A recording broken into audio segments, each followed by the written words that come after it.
भज मन प्यारे राम जी भज मन प्यारे राम जी भजले प्यारे राम जी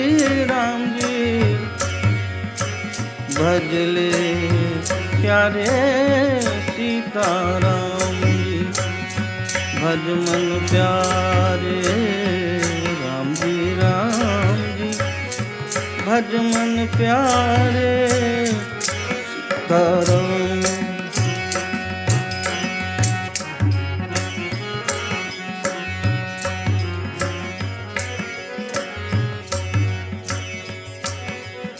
कबीरदास जी प्रकृति से भी ऐसा प्रेम करते हैं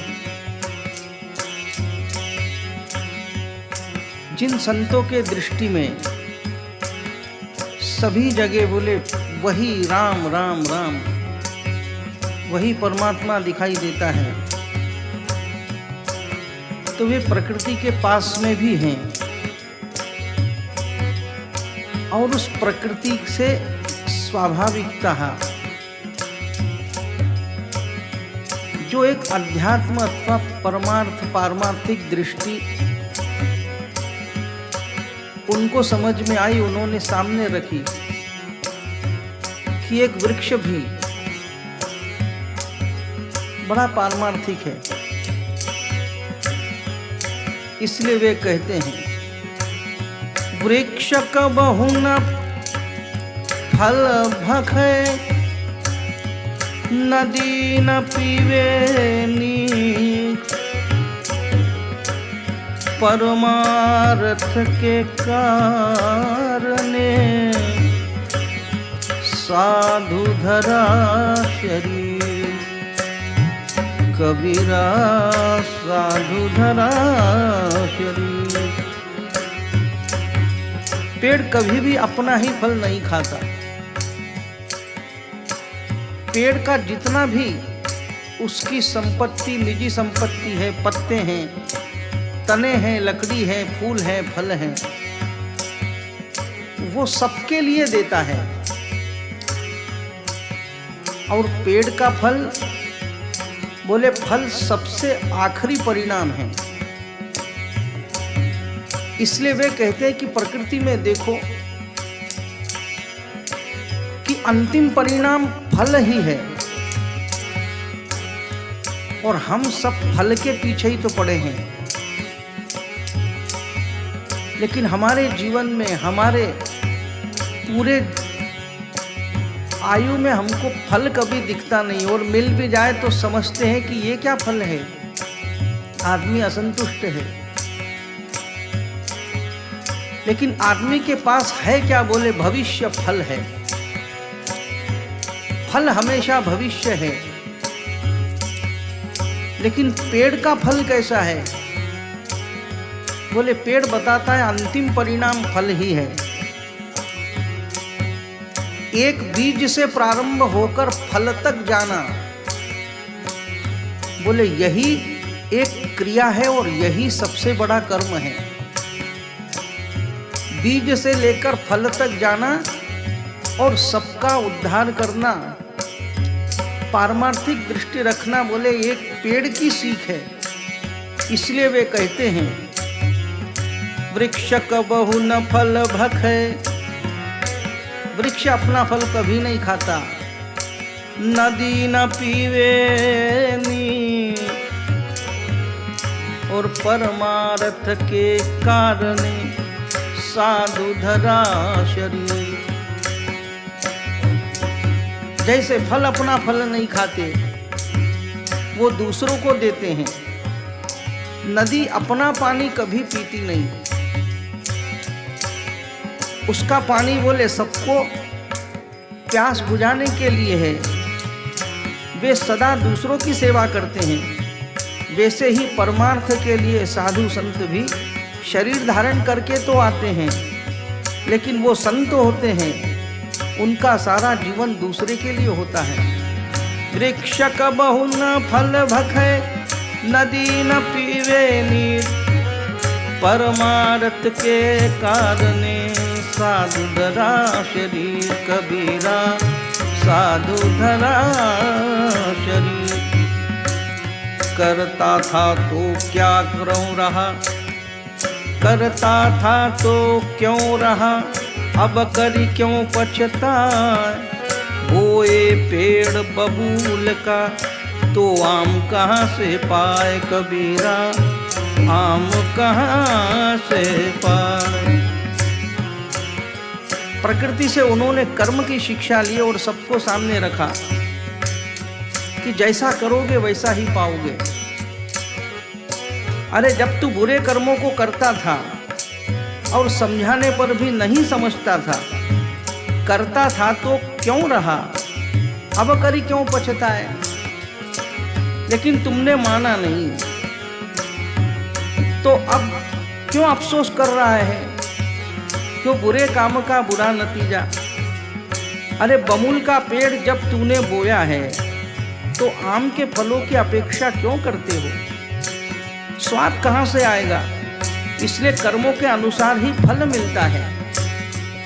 तो कर्म कैसा चाहिए, बोले कर्म तो निष्कर्म निष्काम कर्म चाहिए। इसलिए वे कहते हैं करता था तो क्यों रहा, अब करी क्यों पछताए। बोए पेड़ बबूल का तो आम कहाँ से पाए। कबीरा आम कहाँ से पाए।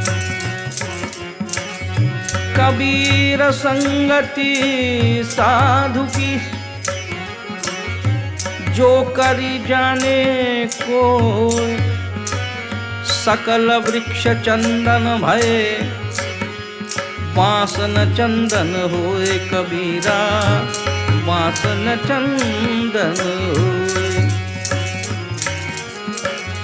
कबीर कहते हैं कि जो सज्जनों के साथ रहते हैं और जो सत्संग करते हैं वे ही उनके गुणों से वाकिफ होते हैं। जैसे चंदन के पास रहने वाले सारे पेड़ पौधे चंदन का स्वभाव ग्रहण तो कर लेते हैं, पर बांस ही रहता है, क्योंकि वह अंदर से खोखला हो और ऊपर से सख्त होता है। अर्थात अभिमानी व्यक्ति पर सत्संग का कोई असर नहीं होता। अब प्रकृति में इतनी बड़ी बात कबीरदास जी बांस का उदाहरण कहते हैं कि चंदन के पास जितने भी वृक्ष लगे होंगे, कड़वे नीम का भी पेड़ होगा तो चंदन की बांस उसमें लग जाएगी,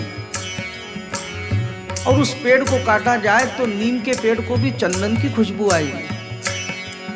लेकिन बांस का ऐसा पेड़ है कि कितने सालों चंदन के पास खड़ा रहे फिर भी बांस में बोले चंदन की बांस कभी नहीं आती। इसलिए वे कहते हैं कबीर संगति साधु की जो करी जाने को, सकल वृक्ष चंदन भये वासन चंदन होए। कबीरा वासन चंदन होए। हर प्यारे राम बोलता क्यों नहीं, राम जी का नाम लेता क्यों नहीं। हर प्यारे राम बोलता क्यों नहीं, राम जी का नाम लेता क्यों। कबीर चंदन पर जला तीतर बैठा माही, हम तो दाजत पंख बिन तुम दाजत हो काहि। कबीरा तुम दाजत हो काहि। जय सिया राम जय जय सिया राम, जय राधे श्याम जय जय राधे श्याम, जय राधे श्याम जय राधे श्याम जय जय राधे श्याम।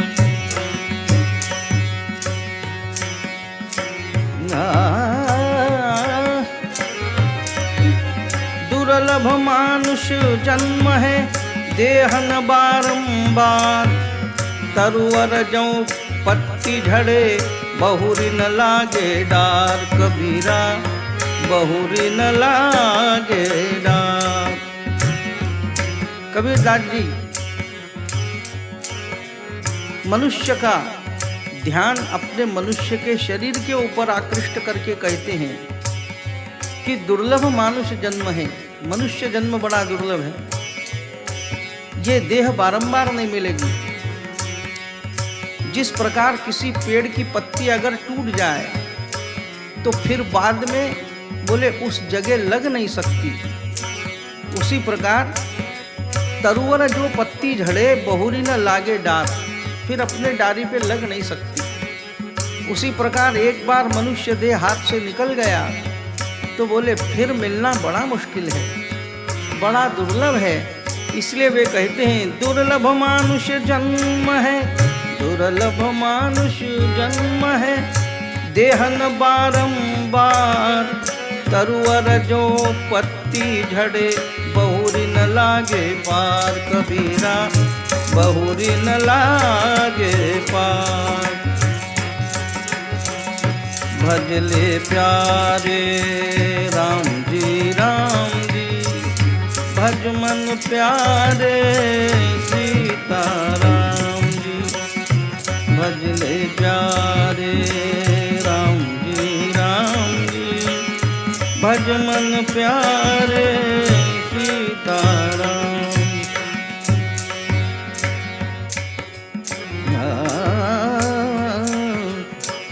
चंदन जैसा साधु है,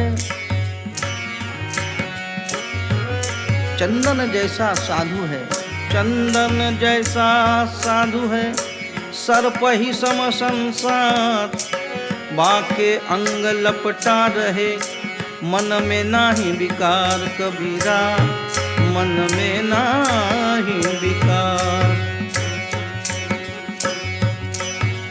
साधु चंदन के समान है और ये सारा संसार सर्प की तरह है। चंदन को यदि सारे सर्प लिपटे रहें फिर भी चंदन के ऊपर विष का कोई प्रभाव नहीं है। उसी प्रकार सर्परूप संसार का विषरूपी प्रभाव बोले संतों को नहीं होता, इसलिए संत चंदन जैसे हैं। चंदन जैसा साधु है, सर्प ही सम संसार, बाके अंग लपटा रहे, मन में नाही विकार कबीरा, मन में नाही विकार। साहिब तेरी साहिबी,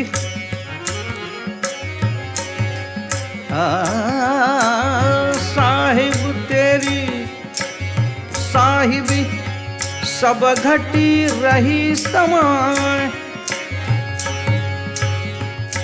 सब घट रही समय, जो मेहंदी के पात में लाली लखी न जाए कबीरा, लाली लखी न जाए। कबीरदास जी कहते हैं कि ईश्वर सब जगह है लेकिन दिखाई नहीं देता, सब जगह समान है। जिस प्रकार मेहंदी के पत्ते में लाली बोले दिखाई नहीं देती, लेकिन अगर मेहंदी के पत्ते को सिलबट्टे के ऊपर बांट के अगर लगाई जाए तो उसका परिणाम क्या है बोले लाली है। तो उसी प्रकार सारे जगत का परिणाम क्या है बोले ईश्वर। साहिब तेरी साहिबी, सब घट रही समय, जो मेहंदी के पात में लाली लखी न जाए कबीरा, लाली लखी न जाए। हरिया जाने रूखड़ा उस पानी का ने, हरिया जाने रूखड़ा उस पानी का ने, सूखा काठ न जानी है कितहूँ बूढ़ा में कबीरा, कितहूँ बूढ़ा में। कबीरदास जी कहते हैं पेड़ पानी के उत्तम गुणों के कारण हरा भरा रहता है, लेकिन सूखी लकड़ी पानी के गुणों को नहीं जानती। भले ही उसे कितना ही पानी में डुबो दो, अर्थात सद्गुरु के ज्ञान को वही लोग ग्रहण कर पाते हैं जो ज्ञान प्राप्त करना चाहते हैं। इसलिए जो लोग केवल सूखी लकड़ी के समान बन के रहना चाहते हैं, उनके ऊपर बोले कोई प्रभाव नहीं होता। इसलिए वे कहते हैं हरिया जाने रूखड़ा उस पानी का ने, सूखा काठ न जानी है कितहूँ बूढ़ा में, कबीरा कितहूँ बूढ़ा में।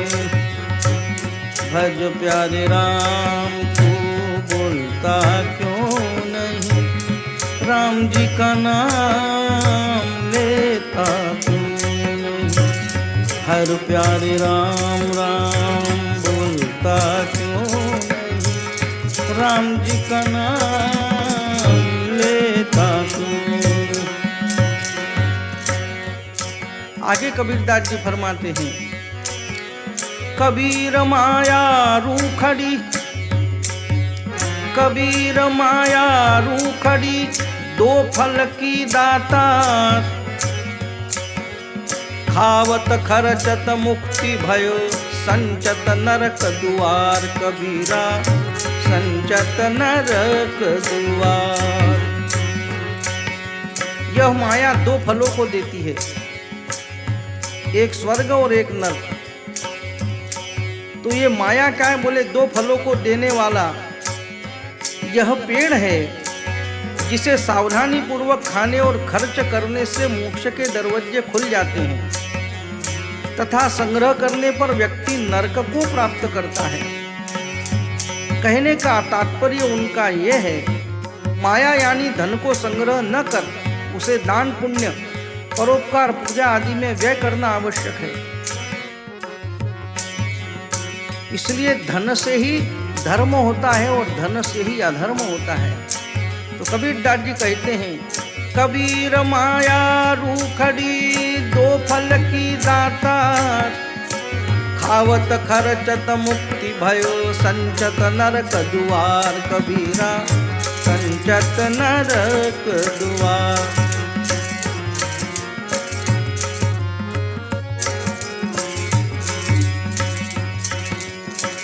जाके मुख माथा नहीं, नाही रूप कुरूप,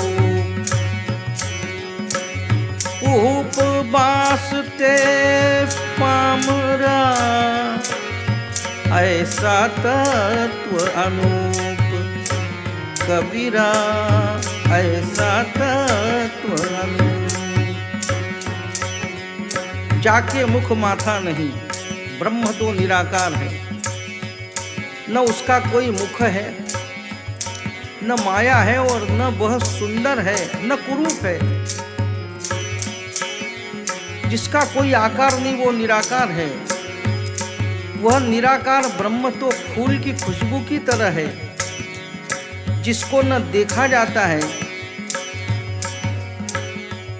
केवल उसको अनुभव किया जा सकता है और वो अपने आसपास महसूस किया जा सकता है। जाके मुख माथा नहीं, नाही रूप कुरूप,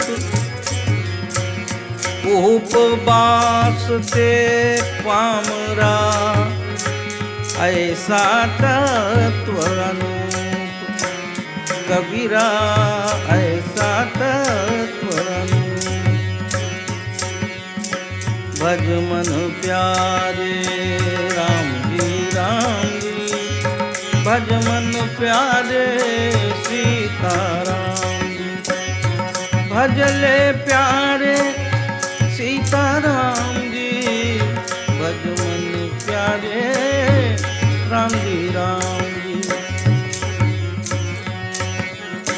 सब आए इस एक में, डाल पात फल फूल, कबीरा पीछा क्या रहा, गह पकड़ी जब मूल, कबीरा गह पकड़ी जब मूल। डाल पत्ते फल फूल जड़ के कारण ही लगते हैं। तुमने जड़ को अपने वश में कर लिया, तब रह ही क्या जाता है। तो भगवान पर विश्वास करो।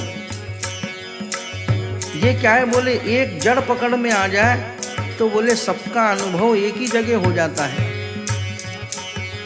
इसलिए सब आए इस एक में, डाल पात फल फूल, कबीरा पीछा क्या रहा, गह पकड़ी जब मूल, कबीरा जब पकड़ी जब मूल। कबीर जात पुकारया चढ़ चंदन की डार, बाट लगाए ना लगे फिर क्या लेत हमार, कबीरा फिर क्या लेत हमार। हर प्यारे राम बोलता क्यों नहीं, राम जी का नाम लेता क्यों नहीं। हर प्यारे राम राम बोलता क्यों नहीं, राम जी का नाम लेता क्यों नहीं।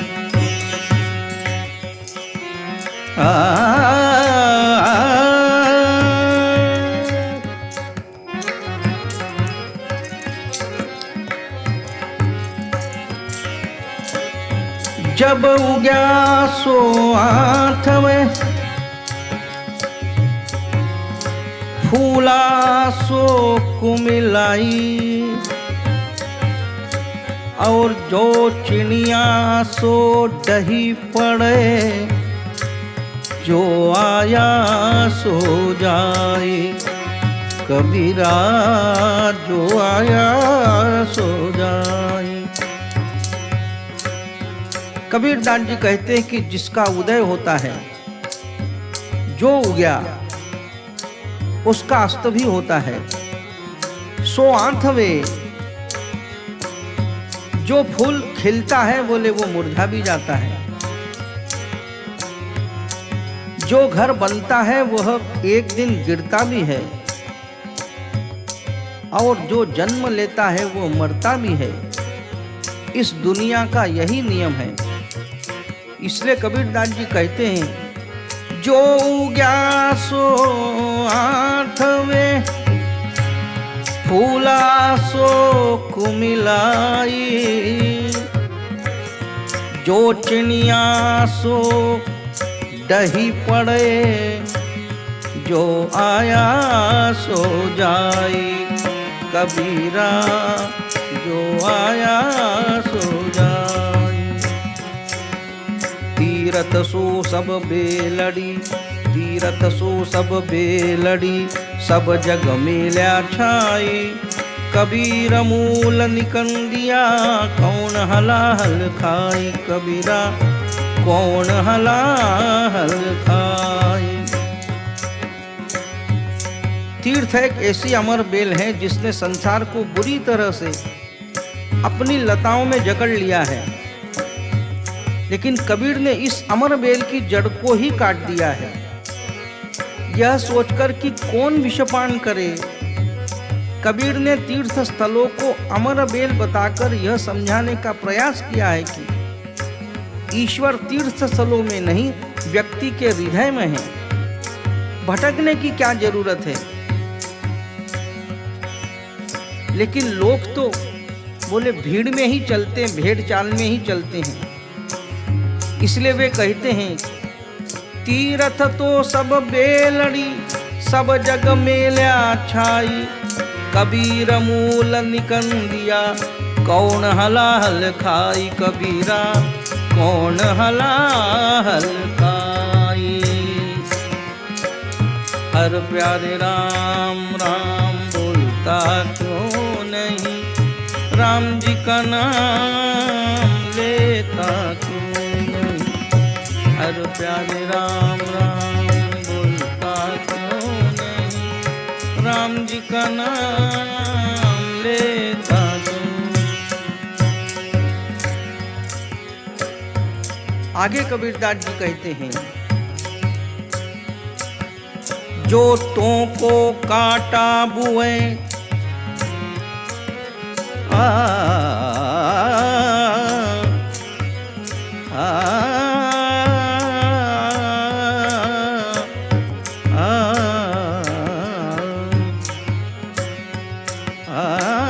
जो तो को काटा बुए ताही बोय तू फूल, और तो को फूल के फूल हैं बाकी है त्रिशूल।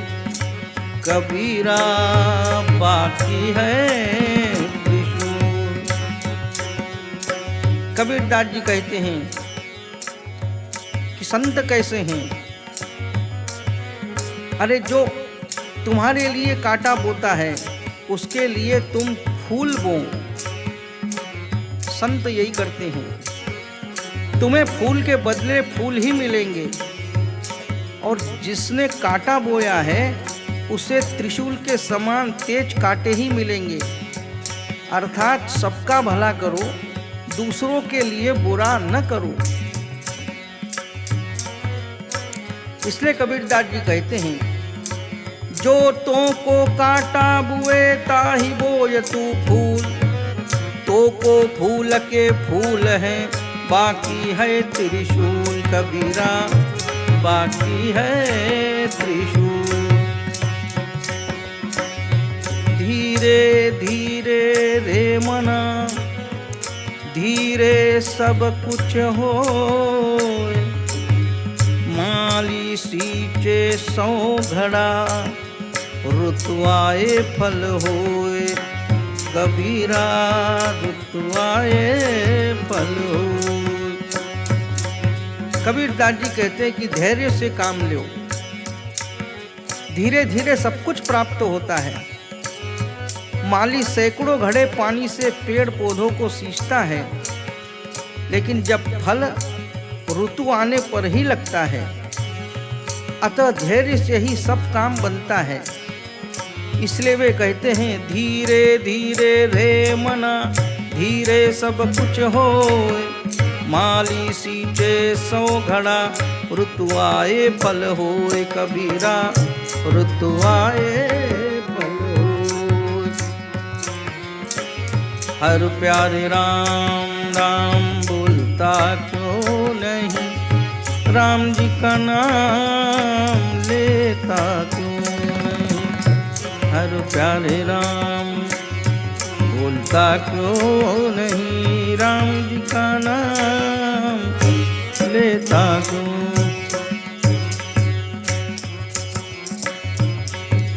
पशुआ से पालो परो, रहु रहु हियान खीर, उस पर बीजन उगसी, बोए दूना बीज। कबीरा बोए दूना बीज। जो व्यक्ति पशु प्रवृत्ति वाले होते हैं उनसे ज्ञानी लोग उसी प्रकार व्यवहार करते हैं जिस प्रकार दुगना बीज बोने पर भी बंजर जमीन में वह उगता ही नहीं है। वैसे ही ज्ञानी लोग मूर्खों की बातों का बुरा नहीं मानते हैं और मूर्खों के अंदर कोई ज्ञान का बीज रखते ही नहीं है। पशुआ से पालो परो, रहु रहु हियान खी, उस पर बीजन उगसी, बोए दूना बीज। कबीरा बोए दूना बीज। साधु वृक्ष सत ज्ञान फल, साधु वृक्ष सत ज्ञान फल, शीतल शब्द विचार, जग में होते साधु नाही, जल मरता संसार। कबीरा जल मरता संसार। कबीरदास जी कहते हैं, साधु वृक्ष हैं, वृक्ष के समान हैं और सज्ञान का फल उनमें लगा हुआ है, और विचार बोले शीतल छाया है। यदि संसार में साधु नहीं होते तो इस संसार के अविवेकी लोग बोले जल के मर जाते, उन्हें बचाने वाला कोई नहीं होता। क्यों कि इन संत जनों के कारण ही तो यह संसार बचा हुआ है। संतों की सेवा समय निकालकर अवश्य करें, क्योंकि संत एक शीतल छाया है। साधु वृक्ष सत ज्ञान फल, शीतल शब्द विचार, जग में होते साधु नाही, जल मरता संसार कबीरा, जल मरता संसार।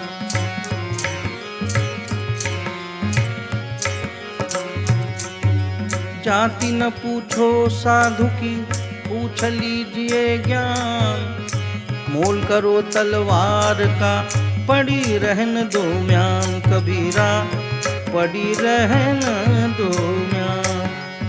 साधु न की झोपड़ी भली, न साकट के गांव, चंदन की कुटकी भली, ना बबूल बन राव कबीरा, ना बबूल बन राव।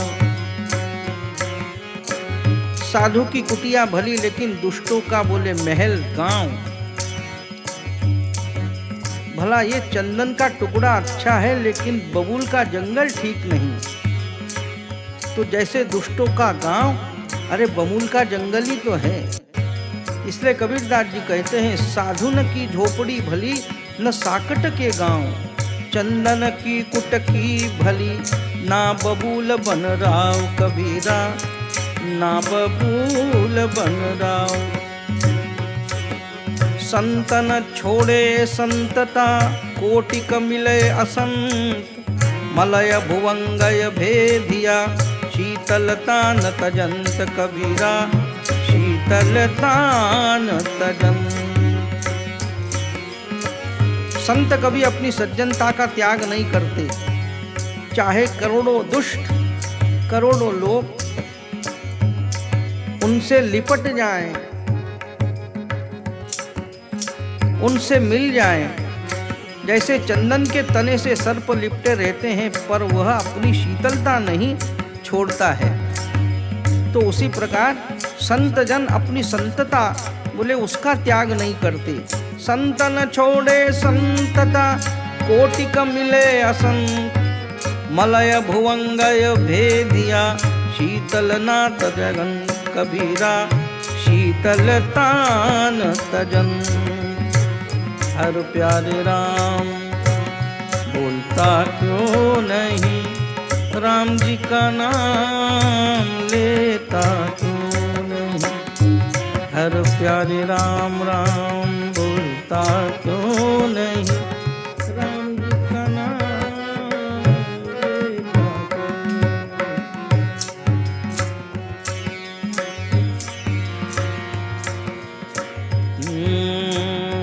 नहीं। जाजेगा गामा गरे ग,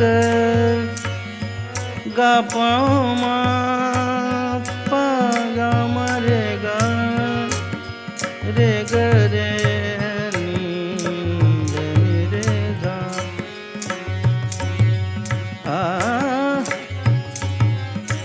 तरुवर जोड़ सो काटिया, जब समारो जहाज, तारे पर बोरे नहीं, वाह गहे की लाज कबीरा, वाह गहे की लाज। मनुष्य पेड़ को जड़ से काट डालता है, और जब पेड़ की लकड़ी से जहाज बनाता है, तब वह काटने वाले को भी नदी से पार करता है। बदले की भावना उसमें नहीं रहती। कबीरदास जी कितनी लंबी सोच रखते हैं। लकड़ी को कोई हृदय नहीं है, लेकिन वे विचार करते, मान लो हृदय हो तो वो लकड़ी भी विचार कर सकती कि जिस मनुष्य ने मुझे काट दिया और मेरी लकड़ी से जहाज बनाया, अब मेरी जहाज के ऊपर अगर ये सवार है तो मैं उसको नदी में डुबो दूं। लेकिन लकड़ी ऐसा नहीं करती। वे उस काटने वाले को भी बोले नदी के पार करती है, जिसके अंदर बदले की भावना नहीं है। वह काटने वाले को डुबोता नहीं है। यह सच है कि जो सज्जन लोग होते हैं वे बाँह पकड़ने पर भी बोले पार लगा देते हैं। कहने का उनका भाव यह है कि बड़े लोग अपनी मर्यादा जो जानते हैं और बदले की भावना उनके मन में नहीं होती। तरुअर जड़ सो काटिया जबे समारो जहान, तौरे बर बोरे नहीं बाह गहे की लाज कबीरा, बाह गहे की लाज। तेल तिली सो उपजे सदा तेल को तेल, संगति को बैरो भयो ताते नाम फुलेल कबीरा, ताके नाम फुलेल। तेल तिल से निकलता है और सदा तेल का तेल ही रहता है, उसमें कोई बदलाव नहीं होता। लेकिन जब उस तेल में फूलों का अर्क पड़ जाता है तो उसका नाम तेल से बदलकर बोले फुलेल यानी इत्र हो जाता है। अर्थात संगति से किसी भी चीज का पूरा अस्तित्व व स्वरूप ही बदल जाता है। सज्जन व्यक्ति की संगति में दुष्ट सज्जन बन सकता है और दुष्ट की संगति में बोले सज्जन भी दुष्ट बन सकता है। ये क्या है बोले तेल तिली सो उपजे सदा तेल को तेल, संगति को बेरो भयो ताते नाम फुलेल कबीरा, ताते नाम फुलेल। कबीर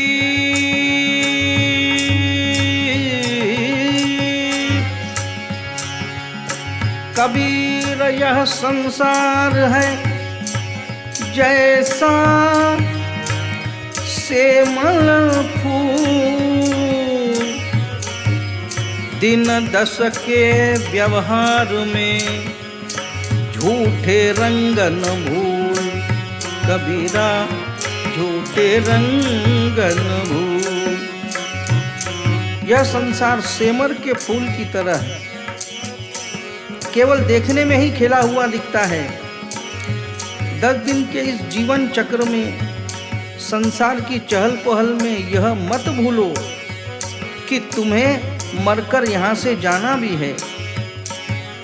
कबीर यह संसार है जैसा सेमल फूल, दिन दस के व्यवहार में झूठे रंग न भूल कबीरा, झूठे रंग न भूल। भजले प्यारे सीताराम जी, भजले प्यारे सीताराम जी, भज मन प्यारे राम जी राम जी, भजले प्यारे सीताराम।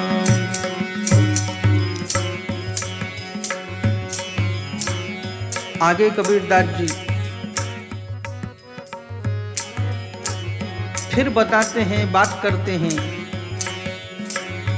कि वृक्ष बोला पात से सुन पत्ते मेरी बात, इस घर की यह रीति है एक आवत एक जात। ये वृक्ष और पत्ते की बात कबीरदास जी सुन के और बात करते हैं। वृक्ष बोला पात से,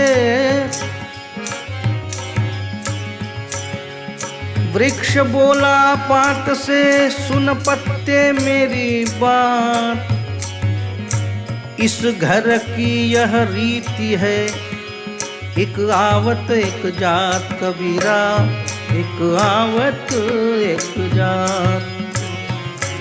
वृक्ष बना रहता है, संसार बना रहता है, सारे प्राणी सारे जीव पत्ते के माफिक आते हैं और चले जाते हैं। प्रतिवर्ष बहार में पत्ते झड़ भी जाते हैं, पतझड़ में झड़ते हैं और बहार में बोले नए फिर आ जाते हैं। अब जो गए उनकी क्या गिनती है, और जो आ गए बोले उनकी भी कोई गिनती नहीं।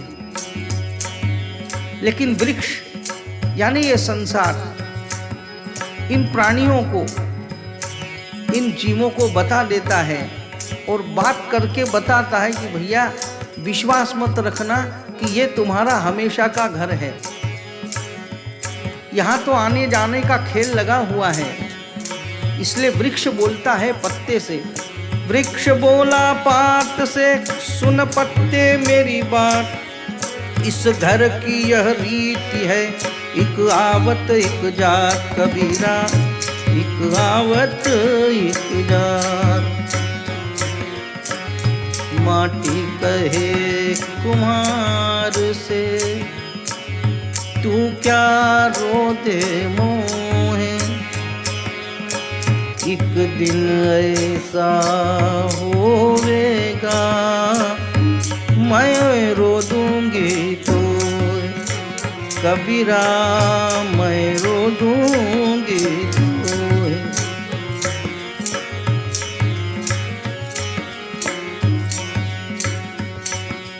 तृष्णा सींची न बुझे, तृष्णा सींची न बुझे,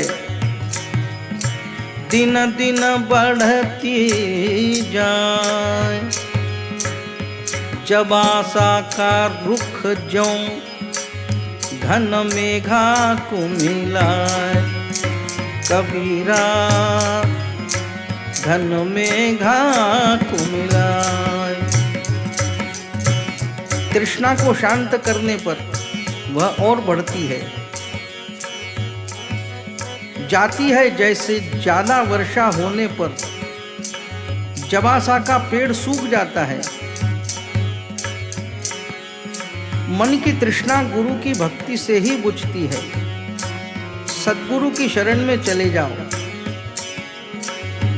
अगर गुरु की शरण नहीं गए तो फिर ये तृष्णा की आग बुझाना बड़ा कठिन है। इसलिए वे कहते हैं, तृष्णा सींची न बुझे, दिन दिन बढ़ती जाए,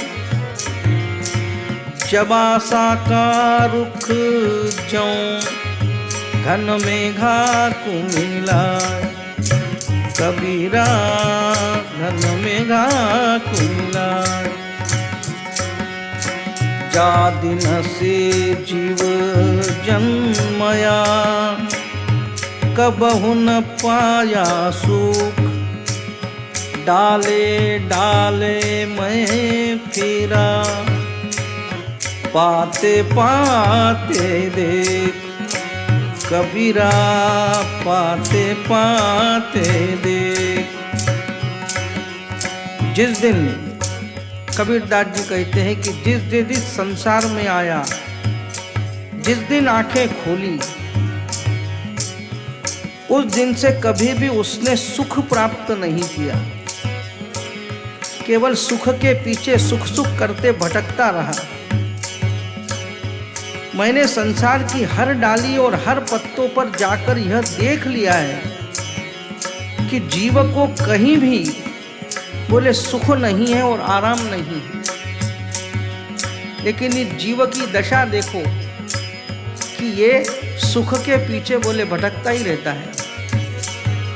4 दिन से जीव जन्मया, कबहु न पाया सुख, डाले डाले मैं फिरा, पाते पाते देख कबीरा, पाते पाते देख।